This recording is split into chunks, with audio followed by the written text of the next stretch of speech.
Langosta Literaria. Hola a todos, bienvenidos aquí al quinto podcast de La Langosta Literaria, un espacio para la literatura. Soy Fernanda Álvarez, editora de Lumen, y hoy está conmigo David Velázquez, que es uno de los grandes editores y es editor además de Debate y de Grijalbo. Dave, qué gusto tenerte aquí para platicar un ratito acerca de un tema que a todos nos compete y que está un poco dramático. Buenos días, Fer. Pues muchas gracias por acompañarme aquí en esta charla. Efectivamente, un tema escabroso, un tema del que pocas veces nos gusta hablar, pero que cada vez es mucho más urgente hacer discusión sobre este tema, ¿no? Y sobre todo discusión pública. Entonces, pues muy contento de estar aquí platicando de algunos libros que podrán darnos luz sobre este tema. Sí. Y quizá, con un poco de suerte, pues cambiar el rumbo de este destino que parece inevitable. Pues sí, es que justo vamos a hablar del cambio climático y del medio ambiente y como sabrán, pues han sido meses complicados, ¿no? Justo durante el mes de julio, pues fue el mes más cálido y fui a comer el otro día con un autor que es Víctor Solís, que ubicarán ustedes porque también es ilustrador y es un libro increíble sobre viñetas que él hace, ¿no? Porque hace cartones y todo y está muy involucrado con el cambio climático. Y justamente me contaba de estos incendios en Groenlandia que estuvieron de terror, ¿no? Y que la verdad en las noticias tampoco es que hubiese tanta repercusión, ¿no? No es que fuera primera plana. Y me decía que los gobiernos no querían mandar aviones porque les salía demasiado caro, ¿no? Entonces mejor, claro, que se apagaran solitos. Que se queme todo, ¿no? Que se queme todo, es increíble. Entonces dices, ¿cómo no deprimirse? ¿Cómo no está esa conciencia? ¿Qué está pasando, no? Sí, justo el año pasado teníamos también otro evento de similar magnitud, una serie de incendios en California, ¿no? Que tú recordarás. Enormes hectáreas de bosque se quemaron, incluso algunos recordarán porque incluso la casa de Guillermo del Toro fue afectada por uno de estos incendios, ¿no? Entonces parece que es mucho más noticia cuando resulta alguien de importancia mediática, cuando resulta afectado, que cuando resulta afectado un área natural que debería estar protegida y que deberíamos estar buscando su conservación, ¿no? En vez de dedicarnos solamente a verlo por ahí como una noticia de importancia secundaria, ¿no? Y lejana, ¿no? Y lejana, ¿no? Claro, Sí. es como si la imagen del oso, ¿no? Parado en su cubito de hielo, siguiera siendo una caricatura justo, ¿no? En una realidad. O también los incendios que ha habido este año aquí en el país, ¿no? Sí. Tanto así que tuvimos que disminuir, salir casi de casa, con tapabocas, ¿no? Una cosa que dices, qué apocalíptico, ¿no? Sí, una serie de contingencias atmosféricas, ¿no? Y bueno, ya lo decías tú, este año, en julio, fue el verano más caliente registrado hasta la fecha, ¿no? Pero parece que estas noticias pasan un poco desapercibidas porque cada año recibimos esa misma noticia, ¿no? Claro. Parece que cada verano es progresivamente el más caliente y el más caliente y el más caliente, ¿no? Ya mencionabas tú los incendios en Groenlandia. Yo tengo por aquí unos datos que había preparado justo para esta charla y nos decía el Instituto Meteorológico danés que este mes de julio se registraron 2.7 grados y 4.7 grados de temperatura en Groenlandia, ¿no? Son datos que hace falta confirmar, pero son temperaturas muy por encima del promedio de lo que hay en Groenlandia, ¿no? El récord que se tenía registrado hasta ahora era de 2.2 grados en 2012, ¿no? O sea, hace 7 años teníamos una temperatura ya muy por encima del promedio y este año se registraron temperaturas casi del doble, un poco más del doble, más bien. Es un montón. Ajá. Y eso provocó una pérdida y esa fue creo que la noticia un poco más trascendente que yo llegué a conocer. Se derritieron 11,000 millones de toneladas de casquete polar, ¿no? De hielo que era hielo permanente y que fueron fundidas por estas olas de calor y que fueron directamente al mar, ¿no? Que es uno de los efectos pues mucho más agresivos del calentamiento global, ¿no? Este derretimiento de los polos, porque produce entonces corrientes, un cambio en las corrientes de los océanos y una subida de los niveles oceánicos también, ¿no? Entonces es muy muy preocupante. Tenía otros datos también, digo, no relacionados directamente con el derretimiento de los polos, sino por ejemplo con la gran mancha de basura, ¿no? Tú conocerás esta isla, ya incluso se llama la isla de basura del Pacífico, ¿no? Y investigando para este tema, me enteraba yo de que hay no solo una, sino que hay dos grandes islas de basura, ¿no? De plásticos en el Océano Pacífico, la isla norte y la isla sur. Entonces ahora casi que podemos hacer un tour oceánico, ¿no? Por estas islas y casi que van a ser destinos turísticos en unos años, ¿no? Entonces ojalá que no me veo ojalá que no vivamos para verlo, ¿no? Pero ahora nos da risa, ¿no? Pero es muy preocupante claro. Y el hecho, yo no tenía idea, pero estas islas están documentadas incluso desde 1988, ¿no? Yo nací en 1988, ¿no? Y me entero recién hace unos años de que existen estas cosas, ¿no? Total que hay la cantidad increíble de 1.8 billones de piezas de fragmentos de plástico, ¿no? Que pueden ser desde fragmentos casi moleculares del tamaño de un grano de arroz, de un grano de alpiste, prácticamente, hasta tamaños un poco más grandes, ¿no? Una tapa de plástico, etcétera, ¿no? Eso hace también que sean muy difíciles de identificar, ¿no? Porque además no son visibles desde las fotografías satelitales, ¿no? Entonces hay que ir directamente al océano y poder verlas, ¿no? Y el peso estimado de estas islas es de 80,000 toneladas, ¿no? O sea, 80 millones de kilos de plástico que están en el océano, ¿no? Qué fuerte. Aparte, claro, yo creo que esa parte de dimensionar es tan complicada, ¿no? Que a veces dices, ¿cuánto? ¿No? ¿Qué tanto abarca? Sí. Como, no sé, eso supera y creo que por eso a veces somos incapaces como de traer más hacia uno, de acercar este tipo de información, porque es tan, como si pareciera tan abstracto, ¿no? Sí. Porque suena mucho, que no te cabe en la cabeza, que no puedes dimensionarlo, no lo puedes imaginar, pero es una brutalidad, como bien lo dices, ¿no? Sí. Y son cantidades que incluso están aumentando, ¿no? Porque no dejamos de producir Claro, plásticos, no tenemos una política ambiental realmente seria de tratamiento de estos plásticos, ¿no? Entonces, normalmente ellos van a dar continuamente, día con día, al mar, ¿no? Creo que leía también hace poco que en promedio una persona en México genera alrededor de 450 kilos de basura al año. Entonces, media tonelada de basura al año, ¿no? Que de la cual, pues mucha ni siquiera es procesada, como decía, correctamente, ¿no? Sino que va a tiraderos clandestinos, ¿no? Que va al drenaje y después eventualmente al mar, etcétera, ¿no? Entonces, sí es un tema bastante preocupante. Otro de los datos que tenía yo por acá era, por ejemplo, la deforestación del Amazonas, que es otro de los temas también preocupantes, ¿no? El Amazonas es hoy en día la selva tropical, el bosque tropical más grande del mundo. Y es incluso llamado el pulmón del planeta, ¿no? Es una de las áreas clave para la transformación del dióxido de carbono en oxígeno. Pero este mes de julio, y es algo que viene arrastrándose desde la elección del presidente Bolsonaro en Brasil, que ha recrudecido las políticas de deforestación, la deforestación en el Amazonas aumentó un 278% con respecto al año pasado, ¿no? O sea, casi se ha triplicado la deforestación del Amazonas, ¿no? Por explotación de maderas, por liberación de tierras para cultivo, etcétera, ¿no? O para ganadería. Entonces, esto significa que más de 2.200 kilómetros cuadrados de bosque se han talado tan solo de 2018 para acá. Entonces, es un tema realmente, como decíamos, preocupante, es un tema muy angustiante, que ni siquiera podemos, como decías, dimensionar, ¿no? O sea, tenemos estas cifras realmente, pero casi que si no estamos ahí, como decía, viendo estas islas o atendiendo a los glaciares, cómo vienen todos estos torrentes de agua derretida, ¿no? O la viendo deforestación, ¿no? el ¿Qué Amazonas, ¿no? significa? Exactamente. ¿Hasta cuándo? ¿Cuánto tiempo nos queda ahora sí? ¿No? Exactamente. Para antes de que este señor termine con todo. Exacto, ¿no? Entonces sí es un tema que debemos de atender, digamos, urgentemente, ¿no? Porque yo te decía hace rato, ¿no? Platicábamos un poco antes de entrar aquí a la sesión, que cuando yo era chico pues nos decían hay que cuidar el planeta porque el futuro puede ser distinto y hay que cuidarlo para nuestros hijos, etcétera, ¿no? Yo hoy tengo la decisión de no tener hijos, ¿no? Pero tampoco me veo tan optimista porque veo que ese futuro que veíamos tan lejano, pues más bien ya está aquí, ¿no? Es un futuro que ya nos ha alcanzado y que nos negamos a verlo, ¿no? Porque no hay acciones, porque no hay una verdadera conciencia, ¿no? Seguimos consumiendo como si el planeta tuviera todos los recursos ilimitados como para mantener nuestro ritmo de vida actual indefinidamente, ¿no? Y no es así. No, y a propósito de esto, hay un libro que la verdad les recomiendo mucho y que es como para regalar casi en las calles si se pudiera, ¿no? Prescripción para tomar conciencia, porque sí depende todo de estos gobiernos, ¿no? Mucha parte de esta conciencia, pero también de uno, como bien dices, ¿no? Hasta dónde podemos llegar, cuál es nuestra obligación como ciudadanos, como seres humanos, ¿no? Para poder poner nuestra granita de arena. Y viene un libro de Greta Thunberg que se llama Cambiemos el Mundo, y todos la hemos escuchado en algún momento, ¿no? Ha sido un hombre que ha ido resonando poco a poco y que qué bueno que se está haciendo viral toda su ideología o toda su propuesta o todo su grito de auxilio, ¿no? Greta Thunberg es una chica que ya hoy tiene 16 años y empezó con una huelga por el clima hace un año afuera de los parlamentos. Ella es sueca, ¿no? Entonces su propuesta es, oye, lo que dices, basta, ¿no? No es posible que nos mintamos. Ella tiene Asperger, entonces todavía mucho más interesante. Les voy a contar un poquito la historia. A sus 8 años, ella empieza a escuchar un poco sobre cuidar, hay que pagar la luz, el clic del ahorro. Ella pongo en palabras mexicanas, ¿no? El gota a gota, el agua se agota, ¿no? Si recuerdan esa campaña. Sí. Pero bueno, eso en su mundo sueco. Y un día decide dejar de hablar. Y es cuando le descubren el Asperger, porque esta decisión que ella tuvo de ver que frente a esta degradación climática, porque tuvo esa conciencia desde chica, no se estaba haciendo nada, decide frenar, ¿no? Y hablar únicamente cuando tuviera que hacerlo. Sigue creciendo y cuando ya tiene más datos, tiene más educación, dice, esto no puede seguir así.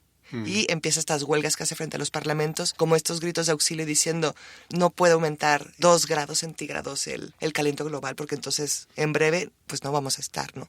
Y son una serie de propuestas en distintos espacios donde está invitando a todos también a que nos sumemos a esta conciencia, a frenar el efecto invernadero, a que cumplan los acuerdos de París, ¿no? Estos gobiernos. Y un punto que en mi inconsciencia, digamos, me parece como que nunca lo había pensado desde ahí, obviamente como no he pensado muchas cosas acerca del cambio climático, es que ella dice que los países más ricos son los que tienen que frenar primero, Sí. ¿no? Habla de una equidad que me parece súper interesante porque, claro, entre más rico más gastas, más inviertes, más destruyes, ¿no? Sí. Y entonces el pobre no puede, hasta que no construya estas carreteras y tenga una vida medianamente decente, no va a poder frenar, pero estos ricos que más abusan del consumo, más abusan del medio ambiente, más abusan de la tala de árboles, ellos son los que tienen que frenar primero, ¿no? Y como que en esos términos de equidad, en mi cabeza tampoco había pasado. Entonces me parece como súper interesante pensarlo desde ahí y que una niña, un adolescente de 16 años el día de hoy, pueda promover un movimiento para ver si un presidente como Trump puede hacer conciencia y decir si el cambio climático está pasando, me parece que es una enseñanza que todos debemos tomar como bandera, ¿no? Y es serio que lo digas porque sí, gran parte de este problema climático, este problema ambiental, sí viene dado por una desigualdad económica y política en el mundo, ¿no? O sea, hay países muy, muy desarrollados que están gastando recursos de una manera exorbitante, como es el caso de Estados Unidos, ¿no? Que tiene industrias muy, muy bollantes, entre ellas la industria digital, la industria aeronáutica, por ejemplo, ¿no? El costo ambiental de un viaje transatlántico es altísimo. Pero eso, ¿no? yo te juro que en mi cabeza no, ¿sabes? O sea, mi ignorancia era... Un vuelo nunca estaba como un costo climático, ¿no? Y hoy que leo a Greta Thunberg u otros comentarios digo, qué horror, ¿cómo hacemos para ya no volar? Como, exacto. Porque Greta justo va a ir a Chile y va a ir en barco, ¿no? En un viene barco en un velero, especial, ¿no? en un velero, ¿no? Sí, Entonces, claro, o sea, es tan congruente y tan ética y tanta ignorancia que uno tiene como para no plantearte el volar a Monterrey, ¿no? Sí. Implica un costo climático, ¿no? Sí. O el mismo costo de tener un dispositivo electrónico, ¿no? Muchas es veces no alucinante. pensamos en eso, ¿no?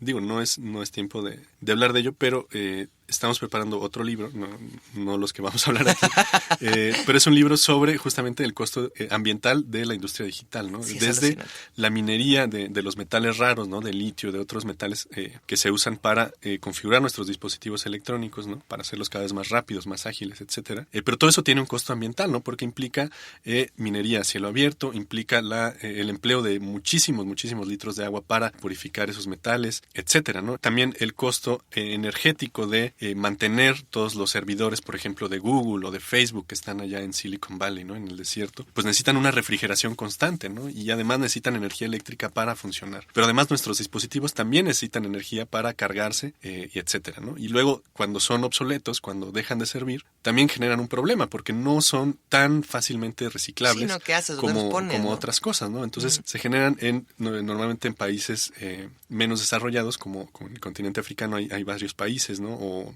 en Medio Oriente o en Asia, hay enormes tiraderos de basura electrónica que ya no sirve, que no se puede reciclar y que simplemente está ahí, pues prácticamente descansando, descomponiéndose, ¿no? Pero generando un gran costo ambiental, ¿no? Es como, ¿cuál era la película esta? Igual no. Y la del La robotito de ese Wall-E, que va. ¿no? Wall-E Sí, nada más. exactamente. Pues así Entonces me vi ahora. Claro. Parece que vamos hacia allá, ¿no? Hacia un mundo. O la isla de los perros.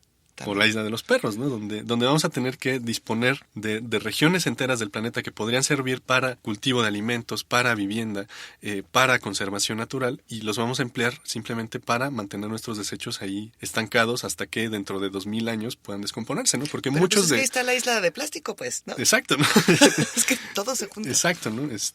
Que bueno, se empieza a generar ahora. Parece que pese a todos nuestros esfuerzos, pero no quisiera pensar en un mundo en que tengamos que hacerlo de manera voluntaria, ¿no?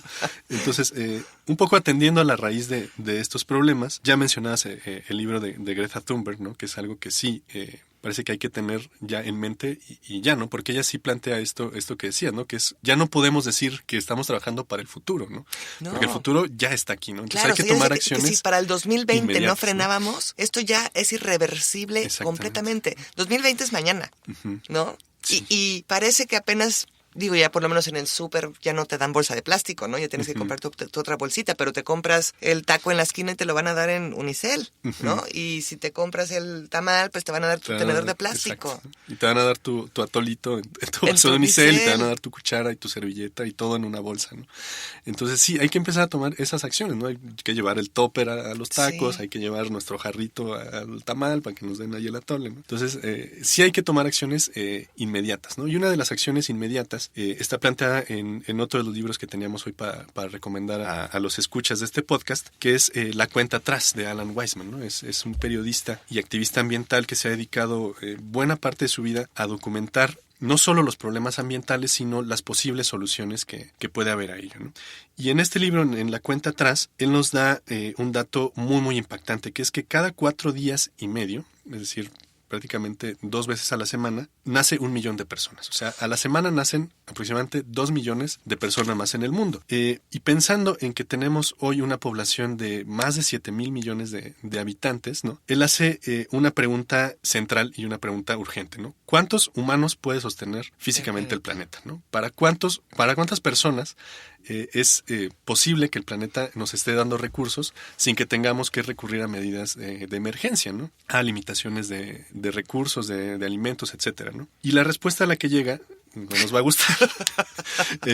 Y es una respuesta que incluso está ya desde hace bastante tiempo.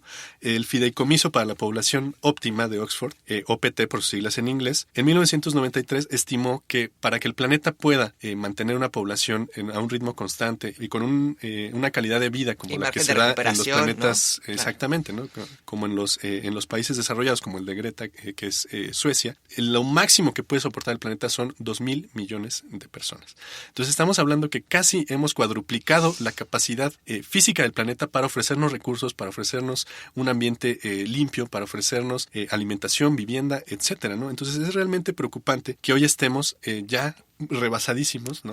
de esta capacidad del planeta de sostenernos, ¿no? Entonces se vuelve todavía mucho más urgente esta pregunta, ¿no? ¿Hasta cuándo puede el planeta, pese a que ya está rebasado, mantenernos todavía de una manera, digamos, digna, ¿no? Con una calidad de vida que realmente podamos admitir. No, y antes nos ha aguantado un montón con esta inconsciencia que tenemos. Digo, que planeta tan maravilloso, pues, ¿no? Sí. Porque no hemos frenado, no hemos parado, todo ha sido progreso, Sí. progreso, dinero, poder, poder, y el planeta ha sido lo de menos, ¿no?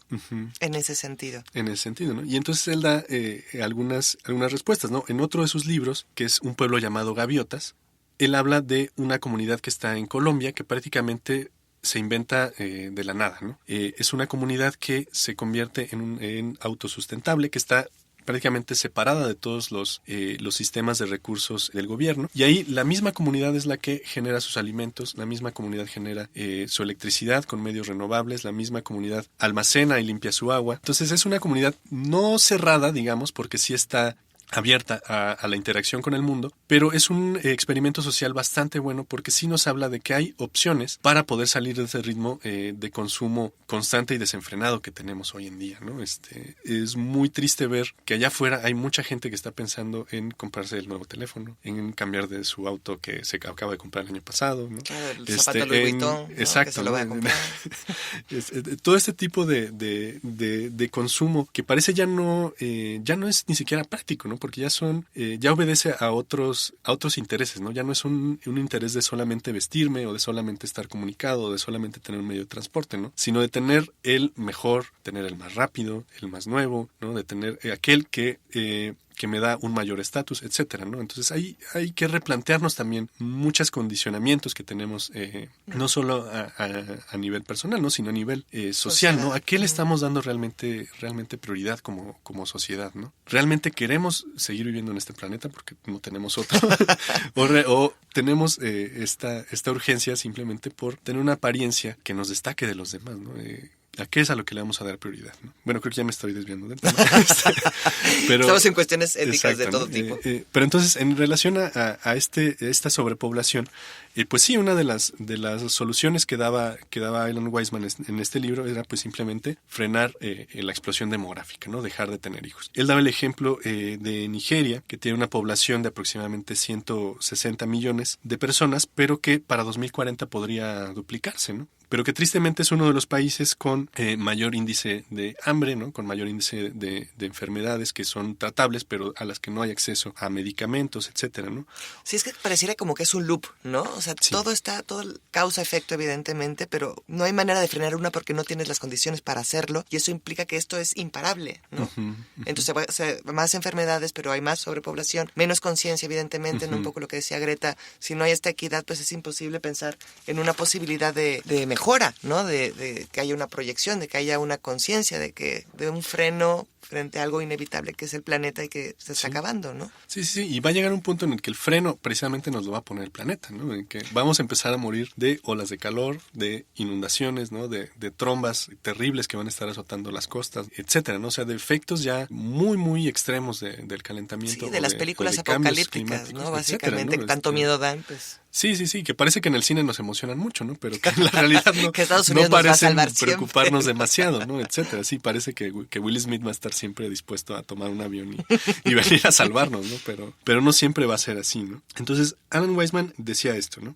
Y tiene que ver con otro tema que también recientemente fue noticia, que es el Overshoot Day, ¿no? No sé si tú conoces esta iniciativa, pero es una iniciativa ambiental que calcula, con base en la población actual, en el ritmo de consumo, cuánto tiempo tarda la población en terminarse los recursos que la Tierra tiene disponibles para un año. Y sorprendentemente, o no tanto, esa fecha cada vez va siendo más temprano en el año, ¿no? Para el mundo, esa fecha fue a mediados de julio de julio pasado, ¿no? Para México, esa fecha está más o menos en agosto 17, ¿no? Que es para cuando los escuchas nos estén poniendo play ahí en sus dispositivos, ¿no? Pero es preocupante, sí, porque es lo que decíamos, ¿no? O sea, la Tierra tiene una cantidad de recursos limitada, ¿no? Pero el ritmo de consumo que tenemos, esos recursos se están terminando cada vez más rápido, ¿no? Entonces nos preguntamos si hay realmente una esperanza, una salida, y pues ¿cuál es, ¿no? ¿Cuál es esa salida?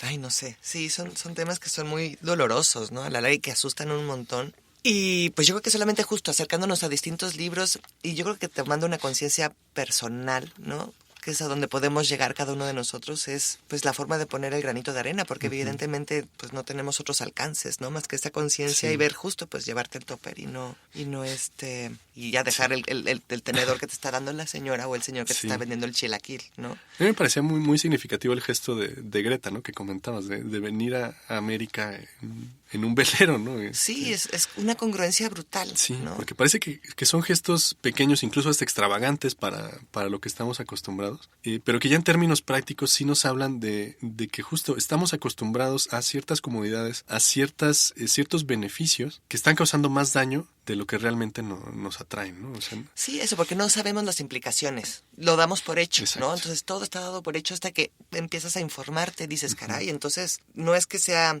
eso, el volar. De verdad que yo jamás había pensado como en las emisiones, ¿no? En la contaminación que producían. No sé, mi cabeza no existía y de pronto lo lees y dices, ¿qué voy a hacer? Sí. ¿No? Ahora soy consciente. ¿Qué voy a hacer? Sí, claro, porque normalmente se habla de los plásticos, ¿no? Que pues sí, obviamente tú compras un producto en el súper, viene un empaque, terminas el producto y tiras el empaque. Ves directamente el desecho que estás tirando, ¿no? Pero si tú viajas, si tú usas, como decía hace rato, el celular, pues no estás viendo directamente cuáles son los desechos que está produciendo este uso, ¿no? O este beneficio, ¿no? Entonces sí, muchas veces esa invisibilización, pues parece que realmente hace que no esté ahí no pasa, el ¿no? efecto negativo, ¿no? Pero muchas veces los efectos invisibles son mucho más caóticos, mucho más desastrosos de los efectos que realmente tenemos a mano, ¿no? Y por ejemplo, hay otro libro que es La invención de la naturaleza de Andrea Wolf, y es una super biografía sobre Humboldt, que pues, él es el padre de la ecología y es naturalista, y él creó una nueva forma de comprender la naturaleza. Y es como estos autores, ¿no? Que son casi futuristas, ¿no? O son videntes, ¿no? Y que se adelantan a sus tiempos y van haciendo propuestas y terminan siendo ciencia ficción, pero cuando volteas la cara y, el destino nos alcanza, como esa película tan bonita, ¿verdad? Y hasta aquí, ¿no? Entonces dices, ¿cómo pudieron ver cosas que nosotros hemos tardado tantos años en entender, tantos años en comprender que era importante más allá de llegar a la luna, ¿no? Por ejemplo. Y que ahora pues ya están aquí, o somos conscientes o esto se va al diablo, ¿no? Sí. Y justo es sorprendente que alguien como Humboldt, que como dices era alguien adelantado a su tiempo, una persona que incluso tuvo una serie de intereses muy, muy diversos. Creo que viajó tanto, ¿no? Sí, ¿no? Que además viajó tanto, conoció prácticamente todo el mundo, ¿no? Y es uno de los grandes naturalistas que empezó a describir los ecosistemas en México, ¿no? Pero es sorprendente cómo alguien que incluso sin estar al tanto de todo lo que hay ahora, ¿no? De la explotación, de todo el consumismo, etcétera, del ritmo de vida que tenemos hoy, que haya podido ver que incluso ya con lo básico ya había problemática, ¿no? Con los hábitos, ¿no? que había en su época, que esto no se iba a poder sostener mucho más si que hubiera acciones muy directas de conservación, ¿no? Y sí, es uno de los que mejor nos ayudó a entender los ecosistemas, y duele saber que pues sus palabras no hayan hecho eco mucho más allá, ¿no? Ahora que menciono lo de México a propósito de lo de Humboldt, hay otro libro de Víctor Solís, que ahora es funcionario en la Cuarta Transformación de México, que se llama Ecocidio en México, ¿no? Un libro que denuncia muchos de los delitos ambientales que hay en México, ¿no? A manos de mineras, de industrias tecnológicas, de industrias agroambientales que trabajan con transgénicos, etcétera, y que muchas sí son, muchos de estos efectos desastrosos para el ambiente sí son consecuencia directa de la actividad de estas empresas, ¿no? Lo más claro es la actividad minera, ¿no? Tenemos el caso reciente también de Grupo México, por ejemplo, ¿no? Que derivado de su actividad minera estaba tirando ácido sulfúrico en el mar de Cortés y que acabó sin problemas, con una serie de animales ahí también, ¿no? Que incluso ya están en peligro de extinción, como la vaquita marina, como las tortugas, etcétera, ¿no? Y que, como dices, pues no tuvo ni siquiera un castigo, ¿no? Ejemplar, ¿no? Sí, perdón, Víctor Toledo, Víctor Solís. Es el mío. Era el tuyo, ¿no? Sí, Víctor Toledo.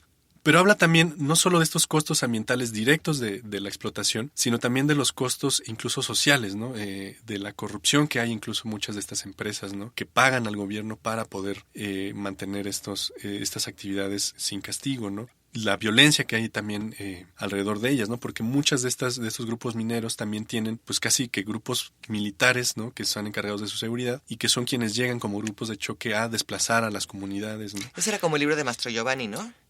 Un poco, ahora no recuerdo bien el título, pero bueno, tenía que ver con desplazamiento. Exacto, ¿no? De las personas, desaparición forzada. ¿Sí? Desaparición forzada, sí, que muchas de estas desapariciones de personas son de activistas ambientales, ¿no? Que son personas que están muy, muy ligadas a sus comunidades, ¿no? Que en sus comunidades hay un sentido mucho más de pertenencia geográfica, de pertenencia cultural, pero que en un afán de explotación, en un afán de obtener recursos, pues son desplazadas, ¿no? Son desaparecidas, son incluso asesinadas para permitir la entrada de estas empresas, ¿no? De estos negocios turbios, que son las mineras, ¿no? Y canadienses sobre todo, ¿no? Las mineras. Sí, sobre todo mineras canadienses, que en Canadá no tienen permitidos ciertos procedimientos que aquí parece que pasan sin ver. No, y aquí voy a sacar otro tema que evidentemente, o sea, no tiene nada que ver, pero, por ejemplo, todas las muertes de los activistas que está habiendo este año, igual pasan desapercibidas, ¿no? Entonces, diario están matando activistas que están justo tratando de defender, pues, la tierra, ¿no? Los árboles, la naturaleza, y no hay tregua. Y no está pasando nada. Nadie está hablando de eso. No importa, ¿no? Y es lo mismo. Te digo que es como ese bucle donde quieres salir a tomar un poco de aire, ¿no? Sí. Que estás ahí nadando y no puedes, ¿no? Sí. O sea, hablábamos de la esperanza hace rato, ¿no? Que parece que no hay mucha, ¿no? Y no estoy ayudando, ¿no? No, pero justo es cuando más debemos de pensar en ella, ¿no? Sí, porque vas a buscar posibilidades. Sí, que no sea un trabajo solo de los activistas, ¿no? O más bien que el trabajo de activista no sea solo limitado a las personas que están directamente involucradas en eso, ¿no? Sino que cada uno de nosotros se vuelva activista en el sentido de ser un participante activo de la conservación y de la difusión de estos problemas, ¿no? Porque sí, parece que desaparecidas estas personas, ¿no? Pues ya el tema se agota, ¿no? Y que ya no hay que hablar de él, ¿no? Y cuando viene un periodista a hablar de ello, a escarbar un poco también en el tema, pues también resulta desaparecido, ¿no? Entonces sí hay que más bien mantenernos todos en el entendido de que hay que estar enterados de que hay que tomar acción y que pues es un trabajo que tenemos todos en nuestras manos, ¿no? Incluso como decíamos, la acción más pequeña, como llevar nuestro topper a los tacos para que ahí nos sirvan, pues ya eso hace un cambio, ¿no? Pues por lo menos te van a ver raro y van a decir, bueno, ¿y qué, no? No, pero ya se les quedará claro, algo, y empezarán ¿no? a ahorrar, ya no van a gastar, ya no tienen que comprar, ¿no? Estas personas. personas para servirte lo que están vendiendo, ¿no? Sí, porque pues parece que ese egoísmo o esa idea equivocada de que el hombre nació para dominar el mundo, porque pues tenemos la razón, el la antropocentrismo, lógica, etcétera, ¿no? Sí, hay un antropocentrismo muy, muy fuerte que nos tiene prácticamente cegados, ¿no?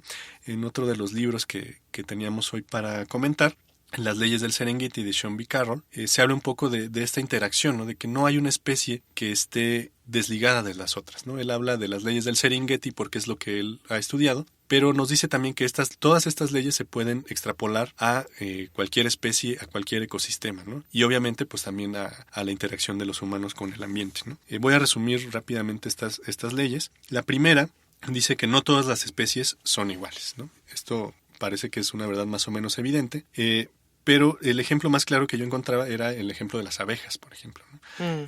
Que también dentro de este discurso ambiental es una de las especies que más se ha hecho notar, porque precisamente la actividad de las abejas tiene que ver con la polinización de una cantidad enorme de otras especies vegetales, ¿no? Y sin las cuales pues no habría otras especies animales, ¿no? Entonces no hay una especie aislada, por pequeña que sea una abeja, nosotros la vemos en la calle y parece que es cualquier cosa, una cosa minúscula, ¿no? Pero su que actividad ya es más, ¿no? Exacto, ¿no? Y a veces hasta la matamos y no te metes en mi café y etcétera, ¿no? Pero sí, la actividad ya como especie de las abejas es crucial para el ecosistema global, ¿no? Y es que es muy curioso porque hasta pareciera sonaría de autoayuda, ¿no? Sí. Chopra y todo esto, pero claro, o sea, al final sí todo está conectado, todos estamos conectados, ¿no? Y todos nos necesitamos, ¿no? Y si se desaparece una especie, desaparecen otras miles, bueno, no sé si miles, pero bueno, desaparecen otras pero que vivían gracias a esa especie. Pero sí, ¿no? Se crea una cadena que propicia una serie de cambios en el ecosistema, ¿no? Que no siempre van a ser positivos, ¿no? Y justo esta es la segunda ley del Serengeti que nos decía Sean B. Carroll, ¿no? Que algunas especies transmiten efectos indirectos por medio de su cadena alimenticia, ¿no? El ejemplo que él da es el ejemplo de las nutrias, ¿no? Que parece que no tienen mucha relación porque son animales acuáticos con los bosques, ¿no? Pero entre más saludable sea la población de nutrias en el Serengeti, más poblada va a ser la vegetación en los bosques, ¿no? Entonces es una relación, parece que muy lejana, pero que está ahí, ¿no? Es lo mismo, es el aleteo de la mariposa, ¿no? Exacto, ¿no? Exacto, ¿no? Es el ejemplo clásico. Estas cosas, pero sí, que parece que una mariposa no tiene el efecto de provocar algo como un huracán, pero a veces sí, ¿no? O sea, una nutria más o una nutria menos, a lo mejor sí tiene efecto en si hay 2 o 3 árboles más que nos puedan dar sombra y que puedan retener el dióxido de carbono, ¿no? La tercera ley del Serengeti que nos daba Sean B. Carroll es que algunas especies compiten por recursos comunes, pero eso está bien, ¿no? Porque si una florece, la otra va a florecer también, ¿no? Extrapolándolo al humano, pues también sí, si permitimos que otras especies prosperen, que otras especies sigan manteniéndose vivas, que sigan en su hábitat natural como en un estado de conservación, pues también los hombres vamos a vivir más, ¿no? Bueno, la humanidad, pues. La cuarta ley del Serengeti es que el tamaño afecta la forma de regulación. Yo lo procesaba esto con el ejemplo clásico, proverbial, de que el pez grande siempre se come el chico, ¿no? Pero lo que nunca nos dicen es que sin el pez chico no existiría un pez grande, claro. Que es precisamente lo que nos dice Sean B. Carroll, ¿no? A veces el tamaño sí nos afecta, ¿no? Decíamos de la abeja, parece que es un ser minúsculo, ¿no? Pero tiene efecto incluso en algo tan grande como un elefante, ¿no? Porque si no hubiera esa abeja, a lo mejor no existiría el árbol que le da de comer al elefante, ¿no?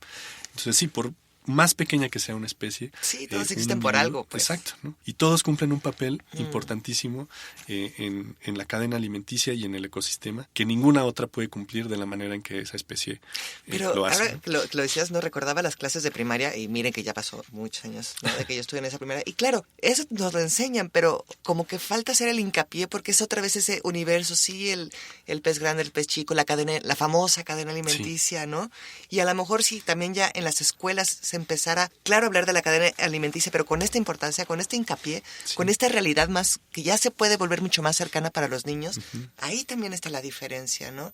Para crear adultos distintos a lo que hemos sido nosotros, que la verdad no es que seamos los mejores, ¿no? Sí, porque justo creo que parte del problema es que se nos enseña como un esquema, como algo que claro, estaba la monografía, fijo. Me acuerdo. Ajá, y tú pues, lo recortas, lo copias, etcétera, pero realmente nunca tenemos una interacción directa, ¿no? No se nos enseña a verlo ya por medio de la observación en el medio natural, ¿no? Que es lo que hace justo Sean B. Carroll, que pasó años metido en el Serengeti, viendo justo todas estas relaciones mínimas entre una especie y otra, ¿no? La quinta ley que nos decía él es que la regulación de las especies también depende de su densidad, ¿no? Y esto es un ejemplo también muy, muy claro, porque quiere decir que entre mayor densidad haya en una población, es decir, entre más apretados estén los individuos de una especie entre sí, pues tienen una menor calidad de vida, hay menos recursos, etcétera, ¿no? Y esto es el ejemplo clarísimo de las ciudades, ¿no? Claro. Porque entre más ciudades metemos a esta nuestra Ciudad de México o a la ciudad que pensemos, pues los recursos están menos disponibles, ¿no? El espacio es mucho menor, el aire está más sucio, ¿no? Hay, etcétera, ¿no? Hay una serie de efectos negativos sobre la vida de estas poblaciones, ¿no? Entonces, lo que hay que buscar es la dispersión de las especies, ¿no? Y parece que en el mundo moderno más bien nos hemos dedicado a crear núcleos poblacionales donde cada vez nuestra calidad de vida es menor, pero también la calidad de otras especies que nos están rodeando, ¿no? Claro. Porque entonces buscamos más los recursos hacia afuera para tenerlos disponibles dentro, ¿no? En lugar de hacer como núcleos un poco más dispersos, donde tengamos muchos más recursos disponibles y mucha mejor calidad de vida, ¿no? Y la sexta ley tiene que ver directamente con eso, es que la migración también aumenta el número de animales, ¿no? Esto quería decir para él que entre más dispersa está esta población, lo que ya decía, muchos más recursos disponibles hay mucho más alimento, hay mucho más aire y pues la población va a ser mucho más feliz y va a prosperar de una mejor manera, ¿no? Entonces quizá la solución también es un poco alejarnos de las ciudades, ¿no? Descentralizar, que era otra de las ideas de la cuarta transformación. Y entonces sí estar buscando rehabilitar otros centros de población, ¿no? Los pueblos, ¿no? Etcétera, ¿no? Que no todo esté centralizado en las ciudades, ¿no? Sino que sí podamos pensar en un modo de existencia que no nos obligue a vivir todos hacinados en una misma región. Por cierto, como paréntesis, les los invito a que sigan en Instagram unas ilustraciones que se llama Ciudad Salvaje. Y son divertidas, tristes y tratando de crear conciencia porque justo es el policía que en realidad no parece como policía sino como cocodrilo, entonces, ¿no? Todos los personajes que ahí salen son animales, emulando evidentemente pues a nosotros en nuestra cotidianidad y en lo que es vivir en una ciudad. Entonces los invito a que busquen en Instagram Ciudad Salvaje y se rían y se depriman un ratito también. Sí, porque parece que la ciudad es la cima de la civilización y que entonces aquí todo sucede con respecto a la lógica y a la razón. Y muchas veces es lo contrario, ¿no? O sea, salir a la calle a la Ciudad de México en hora pico es encontrarte con una serie de animales terribles, ¿no? Y uno también se convierte, ¿no? Sí, que cada uno está buscando en depredar al otro, ¿no? Entonces sí es muy buena esta metáfora, ¿no? Yo lo relacionaba mucho con un documental, una serie documental que está ahora en Netflix, que se llama Una roca extraña, One Strange Rock, que es dirigida sorprendentemente por Darren Aronofsky, ¿no? Que es el director de Pi y de Requiem por un sueño, y además conducida por Will Smith, ¿no? Que es una pareja un poco bizarra, un poco extraña, pero el resultado es bastante alentador y bastante fascinante, ¿no? Está centrado en la experiencia de 6 astronautas, hombres y mujeres, que viajaron a la Estación Espacial Internacional, que vivieron ahí algún tiempo y que pudieron observar precisamente desde esta posición lejos, privilegiada cuáles son las interacciones y los cambios que se dan en el planeta, ¿no? Y precisamente el documental está centrado en lo que nos dice Sean B. Carroll, ¿no? En esas pequeñas relaciones, en esas interacciones invisibles que son cruciales para el mantenimiento del planeta y del ambiente, ¿no? El ejemplo más claro que está por ahí del capítulo 1 o 2, es como las tormentas de arena del Sahara, ¿no? Del desierto africano, son llevadas por estas corrientes de aire a través del océano hasta el Amazonas. Y sirven como el fertilizante perfecto para que esta selva también florezca. Entonces hay ese tipo de relaciones que nunca nos enseñan como se hace en la escuela. Es alucinante, ¿no? Claro. Y que si no estamos ahí no podemos verlas, ¿no? Entonces tener este documental también que nos enseñe a ver esas relaciones ocultas también nos ayuda a entender el panorama completo y la urgencia de mantener estas relaciones precisamente, ¿no?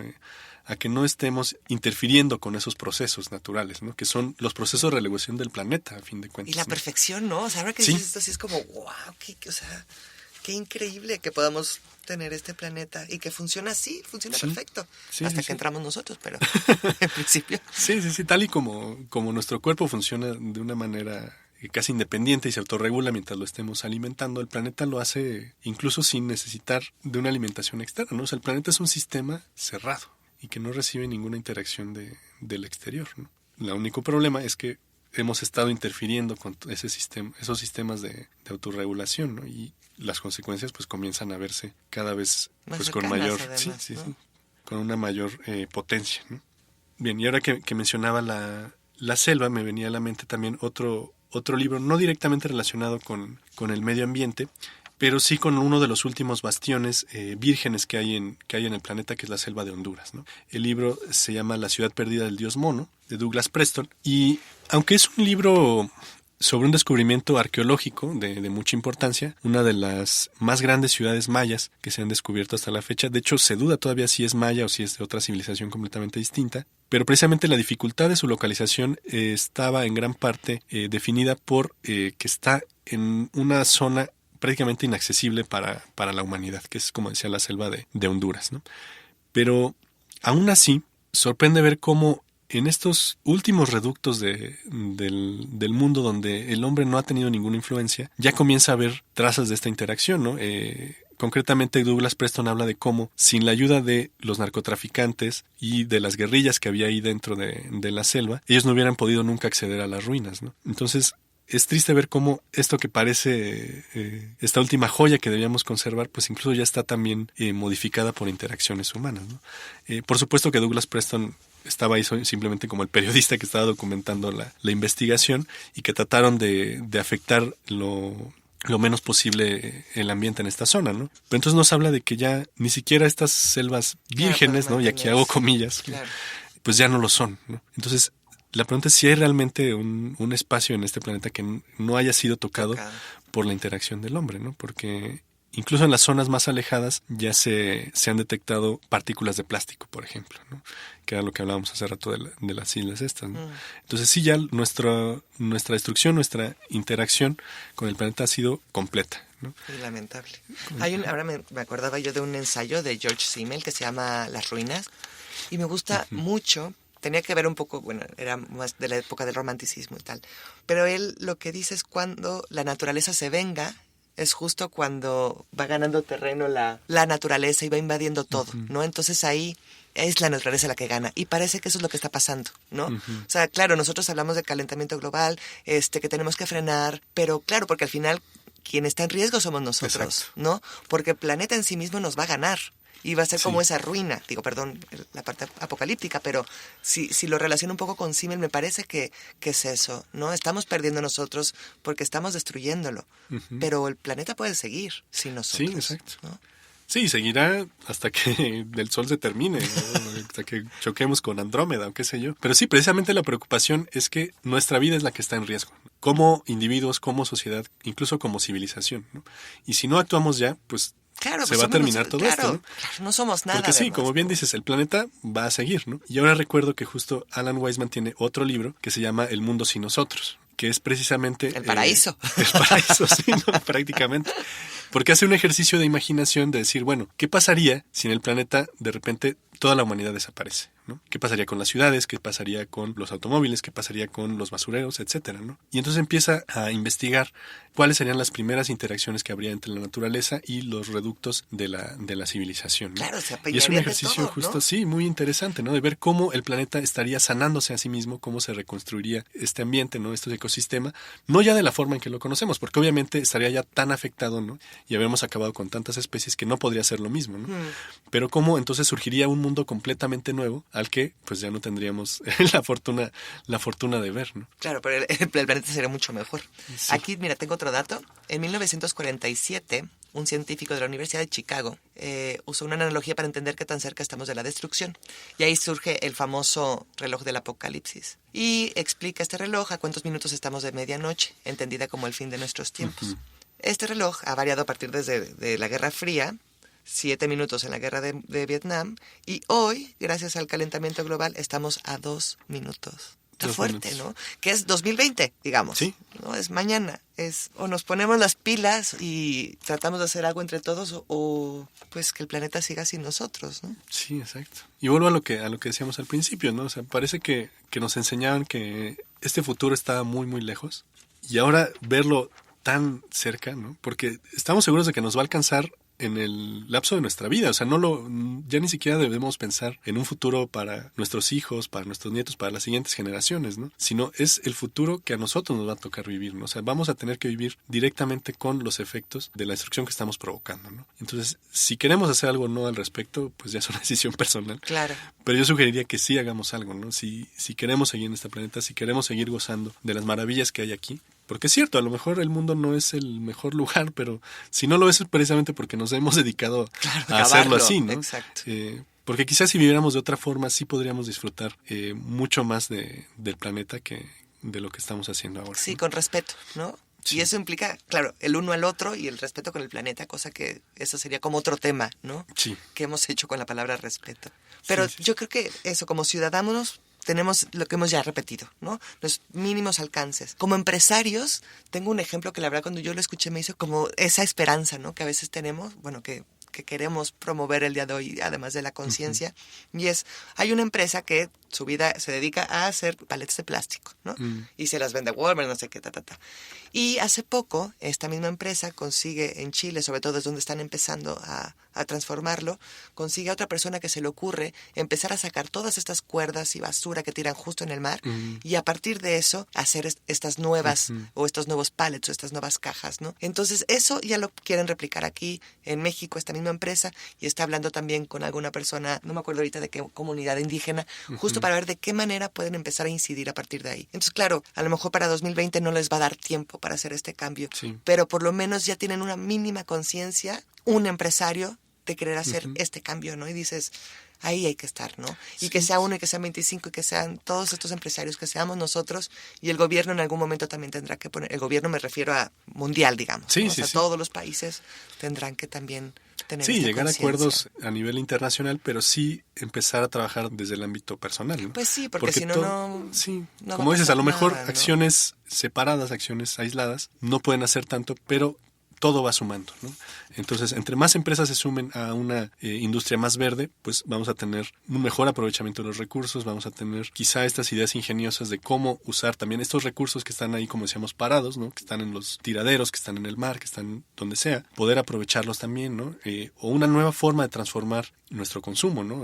Otra de las intenciones de Greta Thunberg, por ejemplo, era también hacia el veganismo, ¿no? Por ejemplo, ¿no? Porque sabemos que la industria de la carne es una también de las que más dióxido de carbono generan en el mundo, ¿no? Entonces sí, hay pequeñas acciones, pero que van sumando, y entre más personas se sumen a estas iniciativas, y vamos a tener un mejor resultado y una mayor transformación también de la sociedad en su conjunto. Pues es que ya no podemos seguir con los ojos cerrados, ¿no? O sea, es que es eso, pues. Ya no podemos, ya es nuestra obligación y es nuestra responsabilidad, pues para que sigamos por lo menos 50, 100, 200 y los que tengan hijos, pues que puedan tener un futuro, ¿no? Exacto. Pero bueno. Entonces la pregunta es, ¿cuánto tiempo queremos seguir? Ay, sí, esa pregunta de David. Esa está muy ruda, de Wiseman, pero es verdad. Sí. A ver, ¿hasta cuándo? Y está en nosotros, ¿eh? Sí. O sea, nosotros la humanidad. De nadie más. De nadie más. Pero bueno, Dave, muchas gracias por estar aquí. No, gracias, Fernando, por estar. Esperemos que no los hayamos deprimido demasiado. Gracias. No, al contrario, yo creo que más bien la intención sí, o sea, en principio es duro recibir estas noticias. Es difícil de asimilar, sí, porque pues todos estamos acostumbrados a ciertas comodidades, pero pues creo que sí es hora de replantearnos muchas cosas que damos por hecho y que ya no está siendo así, ¿no? O sea, no, y formar parte de la vida, ¿no? Sí. Siempre estamos como viendo el televisor y todo está pasando ahí. No, ahora sí, ¿no? Está en nuestras manos arremangarnos, eso, llevar nuestros cubiertos, llevar nuestro, ¿cómo se llama? Nuestro cilindro, pues, para el agua, para hacer refill, para lo que sea, y empezar a tomar decisiones y empezar a enfrentarnos a estas empresas que siguen produciendo plástico, ¿sabes? O sea, a lo mejor poco a poco también estas empresas van a cambiar y van a decir, bueno, la leche, volvamos al vidrio, ¿no? No sé, pero se puede, pues. Sí. Y todavía podemos ganar un poquito de tiempo. Pero bueno, que sí. Otra vez, muchísimas gracias, Dave. Qué rica Gracias, charla. Gracias también a los lectores de La Langosta. Y en la producción estuvieron Pablo Palomino y Jacqueline Tavera. Muchísimas gracias, porque sin ellos esto no sería posible. Hasta la próxima. Búscanos en nuestras redes sociales, Twitter, Instagram y Facebook, @megustaleermex. Y en YouTube, Me Gusta Leer México.